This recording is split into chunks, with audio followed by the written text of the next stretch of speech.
work here. We thank you so much for everything. And please, with those who are sick or ill, we ask all of this in Jesus' name. Amen.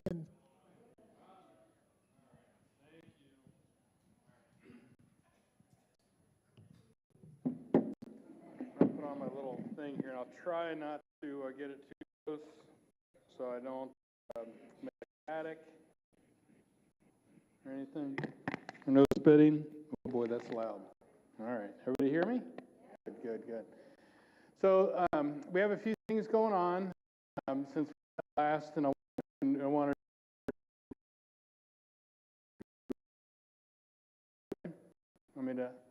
I can hold on for situation. We're good. All right. So first of all, welcome to March. Right. We're the weather seems like it's changing out there a little bit, right? Days are getting a little bit longer again. It's not so chilly in the morning. I don't know if the cold weather has left us altogether, but I definitely can tell the difference. When is the time change? April? Oh, this week. I knew it was coming up. All right. All right. We have talked in our resident council meeting, at our morning chats, about the employee quarter, the Creating Legends program, the comment cards, right? Mandy is in the process of getting some new comment boxes, right? And outside of those, we've been placing some forms. We have a form with us, Mandy, folks. Haven't seen it. We have placed them around. I've seen them over by Carol. I've seen them up by the dining room. I've seen them over in PMG, the little form. So if you have a particular comment, compliment, suggestion, anything that you'd like to communicate to us, you can feel free to put it on that form and put it in the little box, and it'll be confidentially read and communicated to me and to the resident council, right? We're asking that the resident council helps us, drive this, with the comments, and that ultimately we'll be reviewing the nominations for the employee of the quarter and your suggestions, good and bad, right? Not good and bad like suggestions, good and bad like stuff that we can and maybe need to, figure out a solution for at each of our, chat meetings, right? So that your comments are being read, you're being heard, and if we can come up with a solution to your comment, sometimes your comment just may be a comment. It may not be wanting something, right? So there might not be a solution that's needed, but maybe something that we can communicate to our residents as a whole, right? Might be good to hear, right? So this is a little form. It says Creating Legends, a Superstar Award nomination. As many of you know, our friend Chris has been the employee of the quarter for a couple years, I think, right now. He's had a firm grasp on that. So we are looking to get this program going. We had a little food truck thing for the staff the other day. Westminster, as well as our community, right? We're 70 years old here, 70 years young. They're celebrating that, and we're celebrating that with our teams, and having some stuff, some giveaways for them as we continue on this sort of rebranding from Florida Presbyterian Homes to Westminster.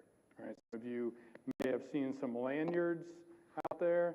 Some of you are getting fobs. I don't know if we brought those to the meeting today to give them out if you haven't received yours, but we have some lanyards that we can give you to hold those on or put your keys on. People I see that have ones on a cord, necklace, different type of lanyards, but we have some for you as well. We have them. I need to put my fingers on them. There was a big box of them, and they've gone away, but I will get them out. So we need to locate, Mandy, the lanyards. They're gray. I don't see anybody wearing one currently, but we have them. So I'll locate them again. I know that we have plenty left over from when we had the cake last week. So, all right. So that's what's going on with that. Upcoming, I've been putting in our TGI FYI Friday information packet that we will be doing. Quality of life surveys are coming up. They're beginning with the dining services department. I've asked for dining services to put together sort of a narrative about what dining services does, how they help our residents, what is the expectations from their perspective, for you, and then I'll put that in the TGI FYI. But it's coming up, real soon, so we will be getting that information out. You guys have this for some reason, or you just? All right, just there. Okay, so that's what's coming up as far as the quality of life surveys. Have any questions about that? So just to give a little background on it, I'm sure here in the past somewhere they've done quality surveys. With Westminster, it's like a 2-year cycle, meaning that half of the surveys are done 1 year, the other half are done the next year. So it's like every other year. So dining is this year, it won't be next year, it'll be the year after. So, we'll own whatever those survey results are for a 2-year cycle. That makes sense? So it gives us opportunity to work on it anywhere that there is a need to be had. All right. Next, we're moving on to Mr. Rick. He's going to talk to us, give us an update about campus projects, what's going on with the darn roof. Anything else we have a question about? All right there, Rick. The darn roof. Are you all ready to start another roofing project? I gave you all a break. This week we didn't do any. But I did hear from the contractor that we are going to be closing the front entrance down to Four Bunker Manor for the day. We have to do the perimeter of the library. There's a section of roof that they're going to have to rent a lift. And so Four Bunker Manor, this Friday, we will be closing the front entrance down. And then on Monday, we will be closing the front entrance down to Porter McGrath. And that'll be closed down for probably a week and a half to 2 weeks, depending on the weather and how the project goes. As you know, in Four Bunker Manor, we went through 3 to 4 bundles of plywood. And you know how many pieces of plywood are in a bundle? About 75. And so there was a lot of plywood that was replaced on Four Bunker Manor. Now, I'm not expecting that with the Porter McGrath roof.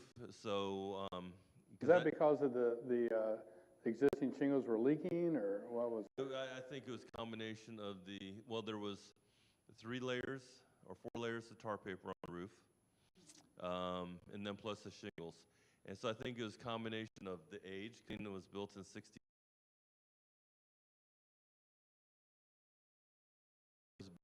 2 years ago, I want to say. And so we did. We got our money's worth out of that roof. But sadly to say, it probably cost us more money in the long run just waiting on it to be replaced that long. So, but I'm not expecting that with Porter McGrath. Porter McGrath roof is not that old. When I say not that old, it's not like Four Bunker Manor. So I'm hoping that a week and a half to 2 weeks be the max on closing the front entrance down to Porter McGrath. And so that will be starting Monday. And we'll have a chute. And because the reason we have to do that is because there's nowhere to stick a trailer or a chute to get the debris off the roof. And so not a safe area anyhow, because the other alternative would be the garden area, and there's no way of getting a truck and a trailer back there. And so that's the best location for it, is the front entrance. And so, like I said, that starts Monday. Yes, Jane, you have a question? The A entrance. The PMG? Yes. And so all the transportation needs and everything will be diverted to either the Nora Rife, Fort Bunker Manor, or the B entrance of Port McGrath. But I would think it'd be easier for the residents probably to go to the Nora Rife entrance. That'd make it more convenient for you that way, because cutting through Port McGrath, I just wouldn't recommend that. Do you agree? Yeah, I agree. The dining room entrance, yes, yes, ma'am.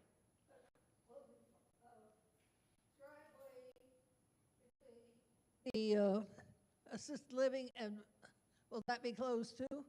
That's the entrance I'm talking about, being closed. How long will it be closed? Well, I'm hoping that it'll only be a week and a half to 2 weeks. When will it start? Monday, Monday, okay. This coming Monday. yes, this coming Monday. It'll be open on Sunday, so the church bus can pick us up. Yes, ma'am. Yep. You're welcome. Katie?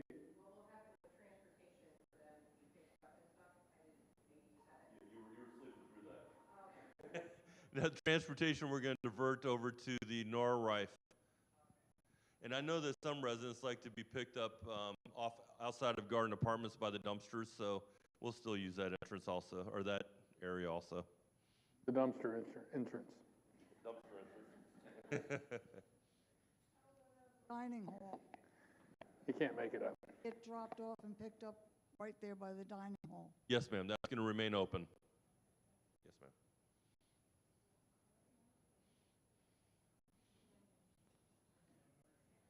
All right.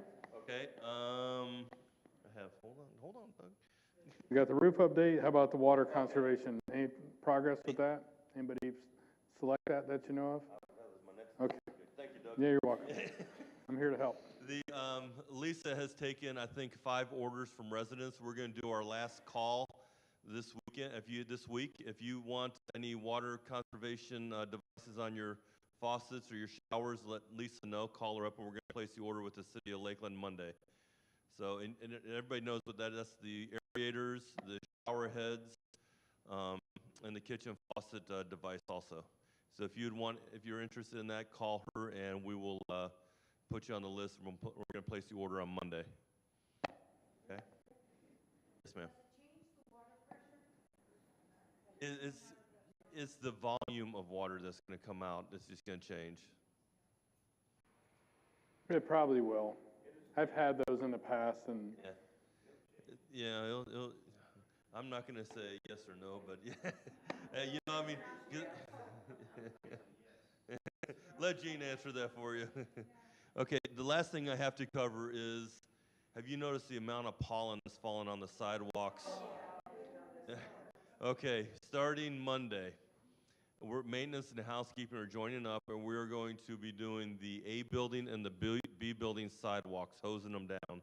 The handrails are green, the sidewalks are green, and it doesn't matter how much we mop, but we're going to do our best on Monday to hit the A building and B building and hose those walkways and sidewalks down and handrails. So we're going to be working on that Monday. I was going to say start it this week, but it's still coming down pretty bad, and the roads are covered in it, and I know that the grounds crews out there now blowing and cleaning up, so I just noticed it seems like it's worse this year than I can remember in the past, but I don't know. It's pretty bad. So any questions or concerns for maintenance at all? Yes.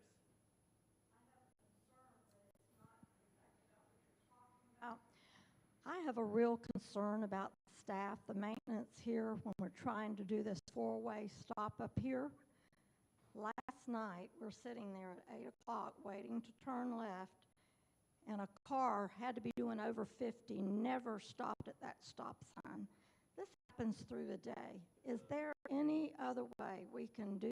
Somebody's really going to get hurt at that point, and it may be our maintenance staff, somebody here. Residents. But at night, it's not blinking. There's nothing to really indicate that there's stop signs on. It's a 4-way stop, but we see it all the time because we're in and out of here.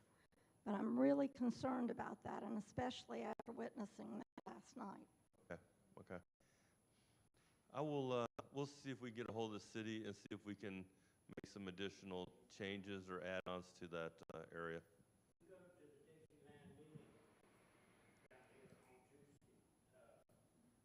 And the police come in, give us a report, and at one of the meetings, they said they had given out 68 tickets in this area. I did see them, I think, last week, actually, here on Lake Hunters. First time I've seen them since I've been here, but they were having conversations with folks.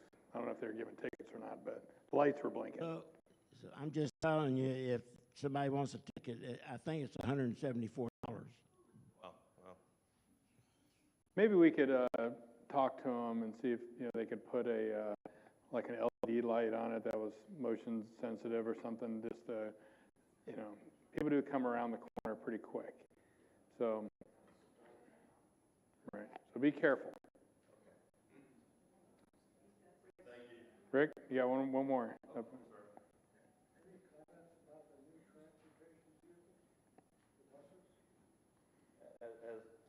in, what do you? Oh, no. What you're seeing is we put a part-time driver on for transportation. His name is Mario. And so that's why you're seeing two vehicles. We've always had the two vehicles. It's only one was being driven. But now that we have a part-time driver, he's helping out Bob. His name is Mario. And that's why you see the two vehicles. And he only works maybe 4 hours or 5 hours a day, only as needed when we have a.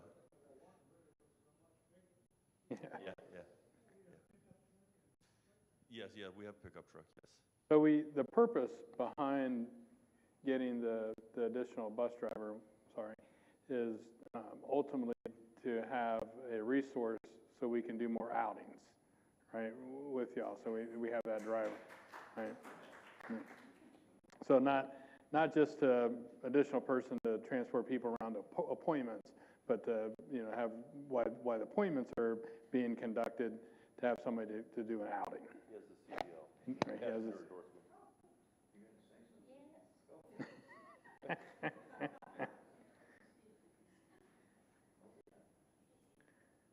Hours for transportation, are they firmly now at 9 to 3?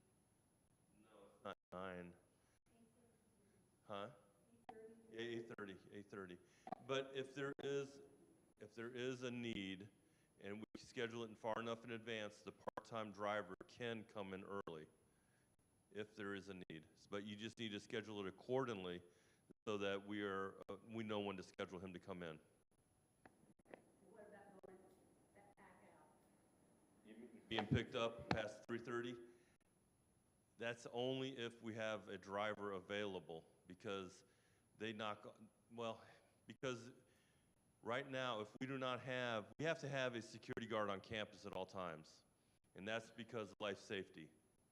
For fire alarms or a fire or anything, nurse call system, we need to have somebody here. So if we only have one person on that night, then he cannot leave the property. And that's the same way it is on weekends also. During the day, we do not do any transportation. Maintenance or security does not do any transportation on weekends, because we have to have somebody here on campus. So if we only have one person on, then no, he cannot leave the campus. Does that make sense? Okay. I just heard of someone that went to the doctor expecting to get in at 2 o'clock and waited for 3 hours. Yeah. So then what happens to that person? To get into the doctor? Well, yeah, it's 5 o'clock. Yeah, 5 o'clock, yeah. Yeah. That would, she needs to look at the calendar or the schedule to make sure that she schedules her appointments appropriately, because we do not have control over the appointment times. Yeah. No, yeah. And if she needs to, then she'd have to call outside transport company. That's something, the one-off situations will be handled, just like that one-off. It's unfortunate, we just don't want to, say that the guy's going to be going out at 5 o'clock every night, for transports. But if there's an extenuating circumstance, we're going to do everything we can to accommodate for that. That's, I wasn't aware of this one particular situation, but what happened as a result of it, but. We did have a situation where we have a 15-mile radius that from the home. So we go as far as Plant City, we go as far as Winter Haven. We had a resident that was in Winter Haven from 1 o'clock until 5 o'clock, and the transportation driver didn't get back till 5:30. He sat there and waited that whole time. And so it does really throw, I mean, it wasn't really, because he wasn't sure because the appointment time, the resident says, well, I should only be 45 minutes. Well, that 45 minutes turned into, what, 3 hours, so, or 4 hours, I'm sorry, yeah.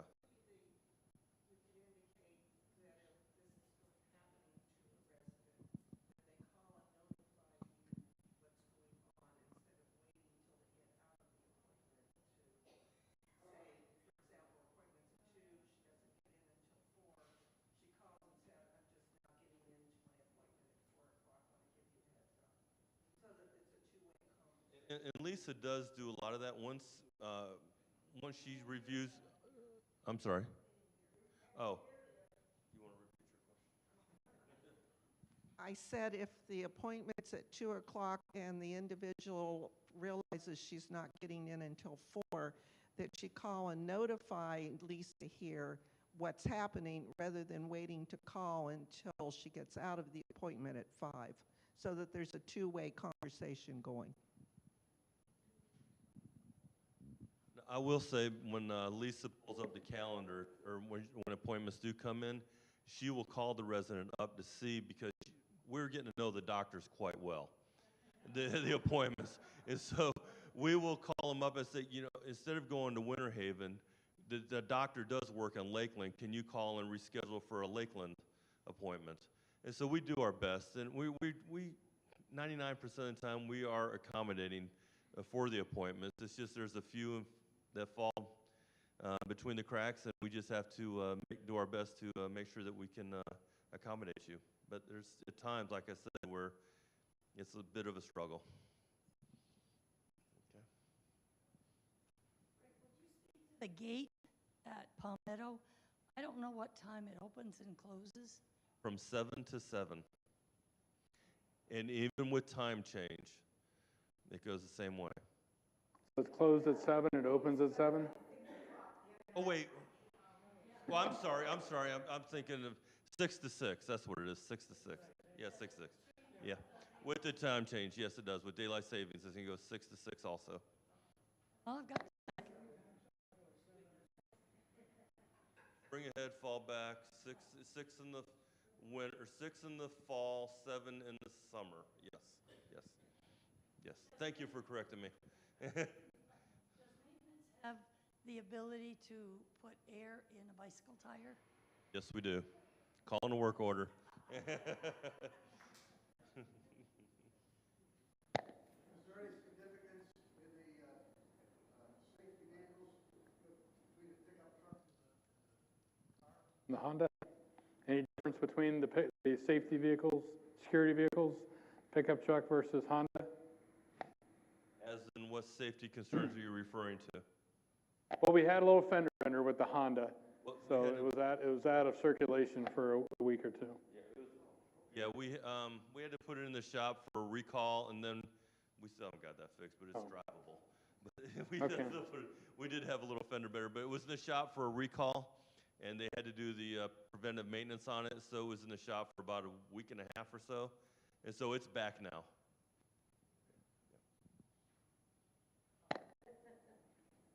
Okay. All right. Thanks, Rick. Appreciate it. As many of you know, Mr. Hood passed away. Etta is up in Orlando with the Hood family. They're having the service up there. So she gave me her update. So everybody, please, provide them your thoughts. She wanted to ensure that we talked about life enrichment, that spiritual dimensions for March. They should be posted on the bulletin boards in the Chapel Breezeway. In March on the 13th, we'll have the Domi Ice here for the Nutrition and Hydration Week. It'll be here from 2:30 to 3:30. On the 24th is Palm Sunday. It'll be celebrated in the chapel on Palm Sunday at 10 a.m. On the 28th, Monday, Thursday service with communion in the chapel on Thursday at 10 a.m. Monday, Thursday service with communion in the chapel on Thursday at 10 a.m. Okay. And then on the 31st, did I read that right? On the 31st, resurrection, Easter Sunday service in the chapel at 10 a.m. with the joyful singers leading the worship. Awesome. All right. All right, next we have Susan. No? You gonna give the sales update? I forgot that Miss Cher was out today. That's okay. All right. Miss Cher's out today. Miss Katie is next on the agenda. She's going to tell us about any precautions that are needed on campus. Dun, dun, dun. Come on down. Yeah. Hello. I just wanted to let you know that there is no COVID currently on campus, as Nice. far as anybody's told me. If anybody's not telling me something. But there is one flu, and he is self-isolating. And I just want to ask, does anybody in here know what is the biggest way for you to prevent illness? Thank you. All right, if you're sick, I want you to call us, and one of the nurses or myself will come out and COVID test you. I don't have flu tests on hand, so I can't do a flu test. So if we ask you to go to urgent care or to the ER, that's why we ask. We don't have a flu test on hand. But you guys are all doing great. Thank you for always washing your hands, always respecting each other. If somebody has some symptoms, cold, congestion, if you're nauseous, we ask you to stay home, get your meals delivered if you need, and give me a call. Okay? Thank you. Awesome. Thank you, Miss Katie. All right. Yes, ma'am. Is it Katie question? In our chat with you on Monday, many people do not know that you can get a blood test here without leaving the campus. I can speak to that.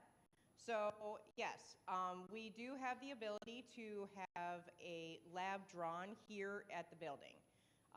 Anybody that lives in the community that doesn't want to go to Watson Clinic to have an appointment to go get your blood drawn, you can get it drawn here. I know that Helene was a recent recipient of that, and they came to her apartment at 7 in the morning and drew her blood. Now, it's a little early for some, but yes, they have been to Donna Hardy's at 6, but it is possible for you to get your blood drawn here. All we need is the handwritten script, and then we can set it up with the lab. Okay? Yes, sir. How long does it take to get the results? She just was drawn yesterday, and she got her results today. That can be lab dependent, Yes. like meaning that some types of labs take longer to process. Yes, a urine, like if they have to do a urine, that's going to take probably maybe a few days. Okay? They fax it to the doctor, they fax it to the building, and then we're hopefully going to have the integration of the lab into PCC, which is what we're using in the computer system. And so hopefully they'll be uploaded into your documents here. So that would be wonderful. Yeah, no, it's into PCC, which is our computer system, and then we'll have it in your record at all times. So that's The coming. community's electronic medical record is called point-click care, or PCC for short. So it goes into there. Yes, ma'am. Okay, for people who've signed up for the Westminster Pharmacy Program, how do they get those? I heard about a situation, because it was new, where some meds came to the office and nobody in the office knew what to do with them. Can you respond to that? Yes, I have instructed all the nurses that when the medicines come in from Westminster, if it's a name that they don't know, to put the medicine in the box and to give me a call. And then when I have medicine for a person, I will take it out to the house, or I'll ask you to come to the building to get your medicine. You're welcome. Anything else? Yes, sir. About Westminster Pharmacy, I've been picking up mine from CVS for my doctors at Watson. How do you communicate to the doctors to order or order for the purchase of prescriptions from Westminster Pharmacy Services? Well, we would contact the pharmacy to say that you need refills, or you can contact the pharmacy. So are you talking about getting signed up initially, or? No, I already signed up. So two things. I think so. If you're talking about refills, it'll be on whatever your cycle is. If the script is expiring, if that is the question, the Phil from the Westminster Pharmacy said that they do call the physician. At the end of the day, it still remains your responsibility to sort of monitor that process, that it is happening. But they will call. Some physicians will write a renewal without an office visit. Other physicians require an office visit. So for us to give a blanket answer that it's all going to work 100% of the time, for the pharmacy calling and requesting a new script may not be the case. So in other words, if the physician orders prescriptions, they contact Westminster directly? They can send them right to the Westminster Pharmacy. And when I contact Westminster, I need refills, they will call the physician to release them? They can, yes, sir. They'll come just like they do from any other pharmacy for your refills, to your home, or to the ALF to be delivered to your home. If your refills run out or are running out, prior to them running out, the process would be that that the pharmacy has requested a new script from the doctor, for additional refills, or if a follow-up visit is required, from you to them to initiate that process. That hopefully you've been in contact with your doctor about that. Does the pharmacy send an email? Your physician? So a couple different things. Yes and no. I go to the VA. I get the pharmacist calls me, and then I get a little auto-generated. Somebody, any veterans out there, you get a little voicemail from the VA that says, "Hey, you have a prescription expiring. You need to contact your primary care provider and let them know that your prescription's expiring and have them write a new prescription." So, while you may not be a patient of the VA, it's a similar situation. On that bottle that when you get the script that there's 3 renewals left. The pharmacy, Westminster or CVS or Publix, they're going to contact the doctor. But if the doctor says, nope, the patient needs to come in for an office visit because we got to do labs, or we've got to, tap them on the knee and make sure they got reflexes, or whatever, the reason that, we follow up with that. Yes, sir. I signed up with Westminster. It took them a couple of days to get back. But what they told me, because I have about 7 no refills left, they said if it's a no refill, for me to contact the doctor and tell the doctor to send it to Westminster. If there are refills left, then they will fill it. They've already transferred all of them from Publix. So it's only if it's 0 refills, but they wanted me to contact the doctor. Yeah, I mean, that tracks and makes sense to me that, the pharmacy, can call the doctor and would, but ultimately, they're not your power of attorney. In some cases, it's going to take the resident or the patient interaction to facilitate the renewal of that process. So, yes.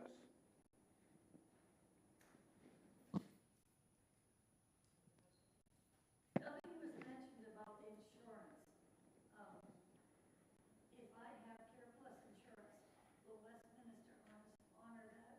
Or will Care Plus honor Westminster? So the question is, if the resident has a particular insurance, will Westminster provide services, with that provider? What has to happen is there's 1,000,001 different insurance companies out there.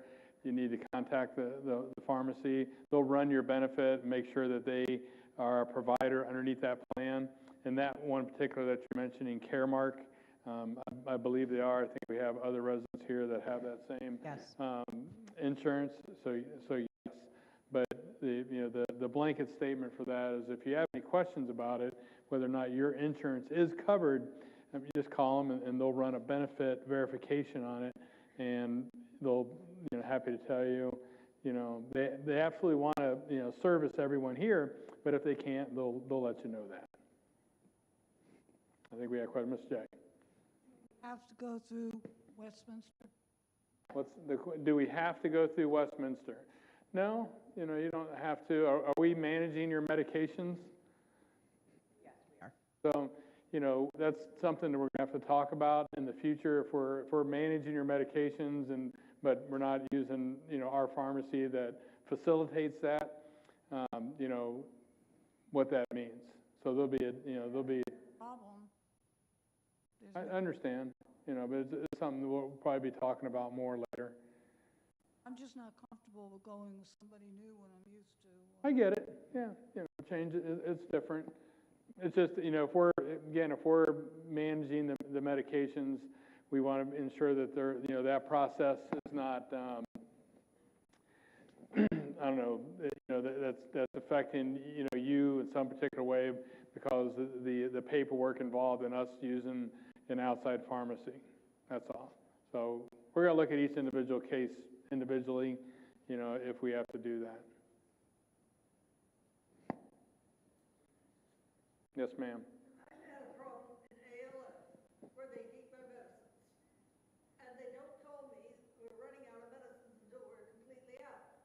And it takes almost a week and a half to get it refilled. That's an issue that I'll take care of with the nurse. Thank you. Obviously, that shouldn't happen, right? So it's something that's an opportunity for us internally. If it's something that we didn't do, we didn't pay attention to, right? We can't, shy away from that. We have to take ownership of it and, put a plan in place to fix that. Yes, ma'am. Just wonder, I contacted Sabrina this morning. I got my statement this week, and I have a charge from Westminster Pharmacy. It just gives the amount, no explanation, and I'd like to know what I'm paying for. When I was using Guardian, they sent me a bill every month. They gave one medication, how much it cost, for how many days. So it had the detail on there? It was listed. But this is just a blank amount. Hey, Jim. Now, Sabrina said she was going to check. She wasn't sure either. She said they get a blank amount, but I think it should be itemized. Sure. We can reach out to Dominic and Phil at pharmacy. So the question is, I got my monthly service statement, and on the bill, we use Westminster Pharmacy, right? And there was just a total amount. It wasn't itemized. There wasn't no specific line items. There wasn't a medication and then the cost of that medication. So we can reach out to them and find out if that's something that they can do. I would think it is something that they can do. I'm getting an affirmative head shake that it is something that we can do. So we'll make sure that happens moving into the future. So, all right. Anything else for Miss Katie? Huh? All right. Thank you. All right, next on the agenda is Ms. Siobhan is going to come up and give us an update about our recent health center survey and assisted living survey.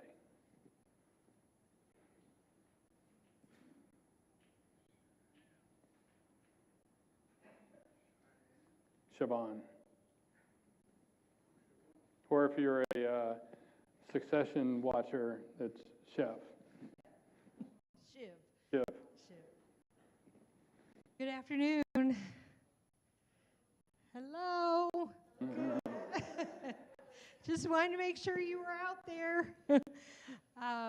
So last month, we talked about waiting and waiting for survey. We've been talking about this for several months, right?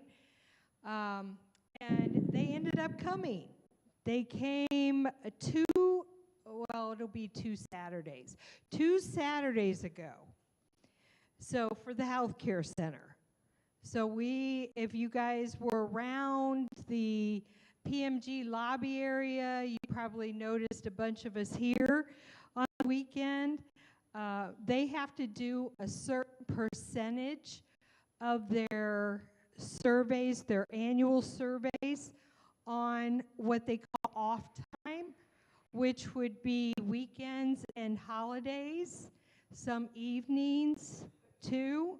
So they showed up on a Saturday morning. We must have drawn the unlucky straw, and so we were here that weekend. There were 4 surveyors. We hadn't had an annual survey since 2022.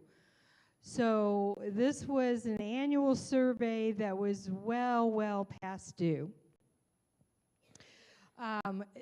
The results of the survey I do not have yet.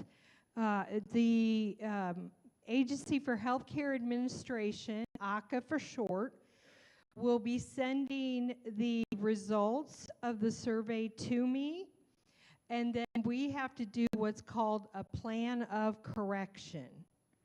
So we have to tell the state how we are going to correct any deficiencies they found, okay? So we are waiting for that. They actually have 10 business days from the date that they left, the last day of the survey, the date that they left, 10 business days. So 10 business days will be this coming Monday. So we still have a few days left, and from my experience, they take most of those days. So, but I'm looking out for it. We'll get it. We'll review it.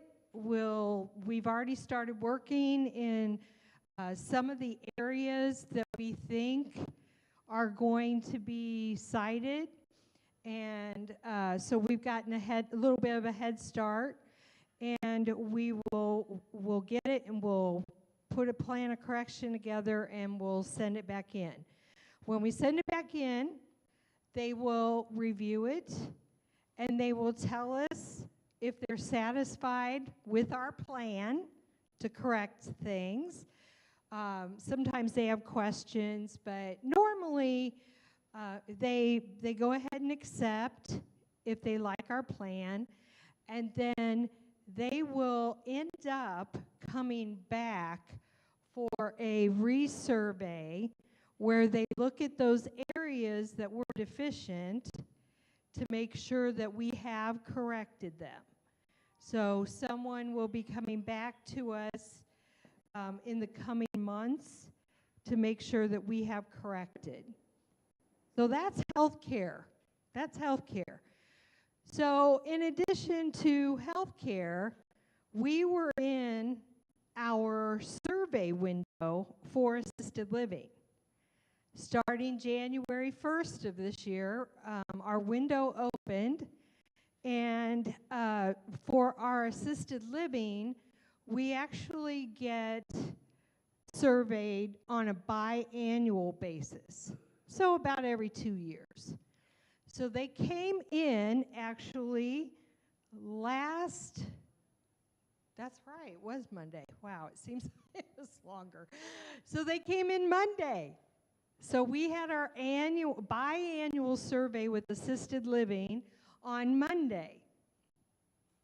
Sort of a similar process, but the assisted living received an abbreviated survey, which means they didn't look at everything that they could have looked at. They looked at certain things, and they were here probably 3 hours, I want to say, as opposed to 3 days for the survey in healthcare, okay? So it is a little bit more abbreviated. So the survey went well. We, again, have not gotten our statement of deficiencies. So the surveyors, when they come out, they have certain areas that they think that we're going to be cited for. But they always have to go back to the regional office, and the regional office reviews it before it comes back to us. So the surveyors can tell us kind of what areas that we might be deficient in, but until it goes to the regional office and then comes back to us, we really don't know 100% what those deficiencies are going to be. So we're waiting for both reports for healthcare and assisted living. And again, it's similar. Assisted living, you don't have to do a plan of correction. You just have to show them that you have corrected whatever the deficiency is. So it's a little bit different. Any questions for me? A lot of information there. All right. Well, thank you, guys. Thank you.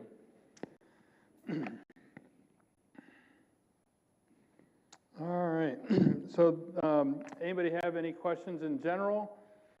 I know at our coffee meeting the other day, we were talking about our apartments and their status as far as being independent living approved and assisted living approved. I don't know if anybody remembers us talking about that, but I wanted to make sure that in this meeting we covered that a little bit, and that if anybody was living in one of our IL apartments here, in A building, B building, Nor Rife, the Garden Apartments, and for some reason your needs increased and you needed to receive a tier of assisted living service, that you could remain in that apartment. Okay? Anybody have any questions about that? Having some conversation back there. Any question? No?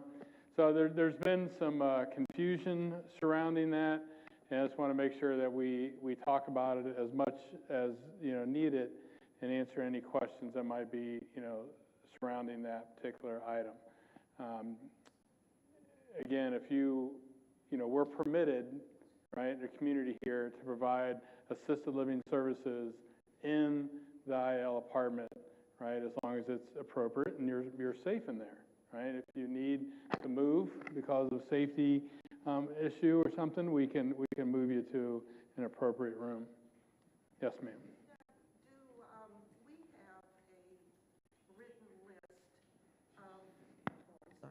Do we have a written list of all of the duties that the nursing staff can perform for the assisted living person, that goes both to the nurse or whoever's doing it and the resident, an actual written list of what they can do, which would also indicate what they can't do, for example? Sure.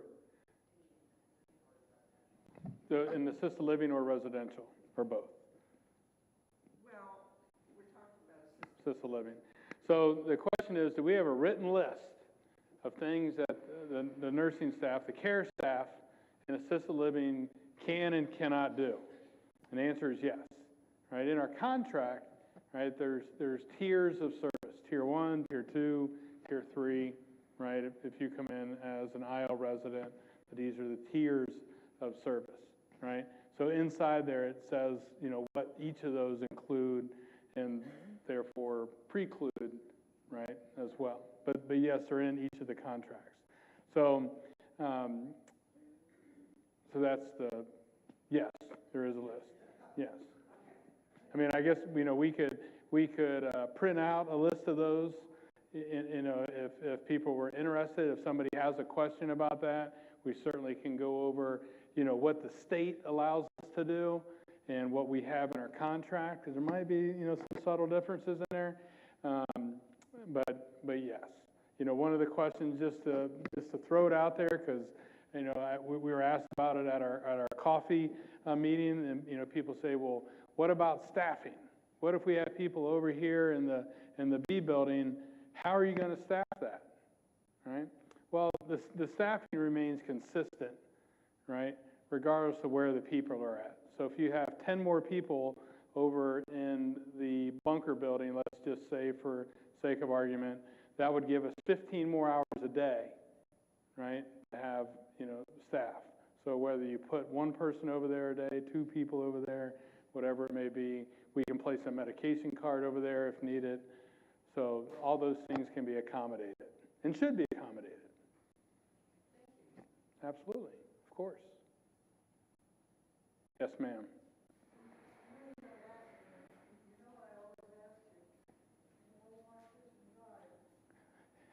The washer and dryer thing is so that the question is more washers and dryers. Depending on where you're located in the community, there are a number of washers and dryers.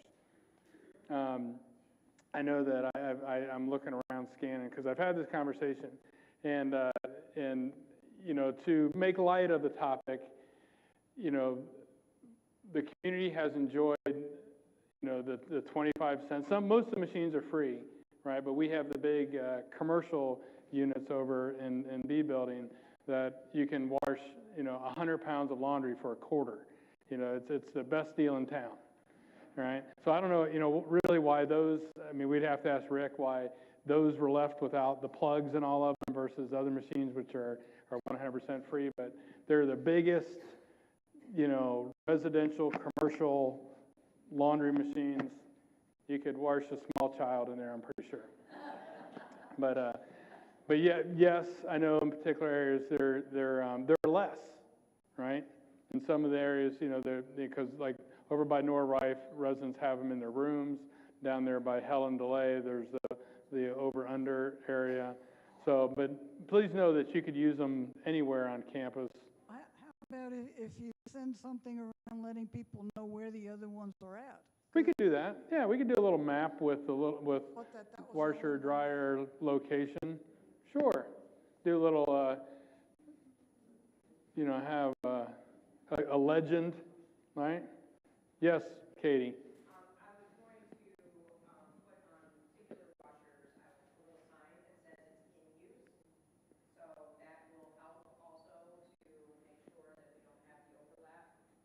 Right.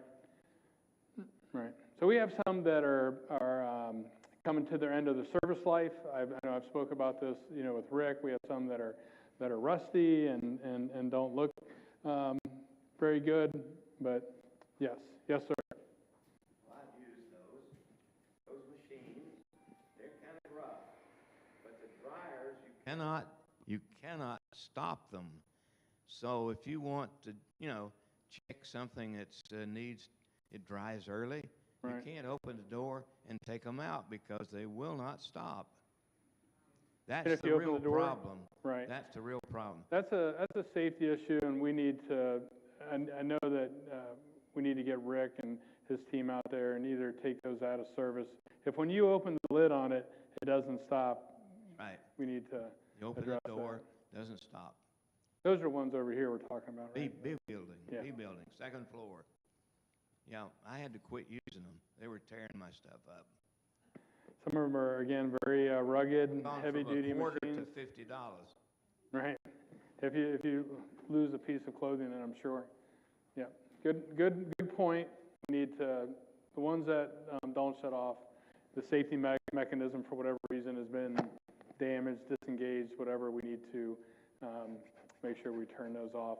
And I'm sure Mandy wrote me a note back there so I can follow up with Rick on that. Yes, ma'am. Laundry room is not being cleaned regularly. Okay, all right. We can certainly follow up with Miss Cindy and her team, on that as well. It should be mopped, periodically, absolutely. All right, any other questions, comments, concerns? All right. Well, thank you everybody for coming. We're right at 1 hour. We did it.